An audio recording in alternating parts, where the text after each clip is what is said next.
Hello hi అందరికీ నమస్కారం అండి. Welcome to CK Gautham vlogs. ఈరోజు పొలంనే టమోటా మార్కెట్ యార్డ్లో టమోటా రేట్లు ఏది ఉన్నాయో ఇప్పుడు చూద్దాం. అందుకంటే ముందు మన ఛానల్లో ఉన్న ఫస్ట్ టైం చూస్తుంటే ఇంతవరకు సబ్స్క్రైబ్ చేసుకోకపోతే ప్లీజ్ సబ్స్క్రైబ్ చేయండి. అలాగే పక్కన ఉన్న బెల్ ఐకాన్ని క్లిక్ చేయండి. ఇక నేను పెట్టే వీడియో మీకు యూస్ఫుల్ అనిపిస్తే ప్లీజ్ లైక్ కొట్టండి. ఇక పొలంనే టమోటా మార్కెట్ యార్డ్లో నిన్నట్లాగానే వెళ్తుంది రేట్లు. ఇక్కడ స్టార్టింగ్ 15 kg బాక్స్ మూడో రకం క్వాలిటీ వచ్చేసి 50 రూపాయల నుంచి 100 రూపాయల వరకు తీసుకున్నారు. థర్డ్ రకం క్వాలిటీ 50 రూపీస్ నుంచి 100 రూపీస్ వరకు తీసుకున్నారు. థర్డ్ రకం క్వాలిటీ.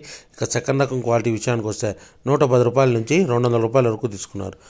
110 రూపీస్ నుంచి 200 రూపీస్ వరకు తీసుకున్నారు సెకండ్ రకం క్వాలిటీ. ఇక టాప్ అండ్ టాప్ విషయానికి వస్తే ఇప్పుడు జరిగిన యాక్షన్ ప్రకారం 210 రూపాయల నుంచి 330 రూపాయల వరకు తీసుకున్నారు. 210 రూపీస్ నుంచి 330 రూపీస్ వరకు తీసుకున్నారు 15 kg బాక్స్ పొలంనేరులో. ఇది ఈరోజు పొలంనేరు టమోటా మార్కెట్ యార్డ్లో టమోటా రేట్లు. ఈ వీడియో కనుక మీకు నచ్చినట్లయితే తప్పకుండా లైక్ కొట్టండి. ఇక ఇలాంటి మరిన్ని మార్కెట్ వివరాల కోసం మన ఛానల్ని తప్పకుండా సబ్స్క్రైబ్ చేయండి. థ్యాంక్ యూ, మీ గౌతమ్.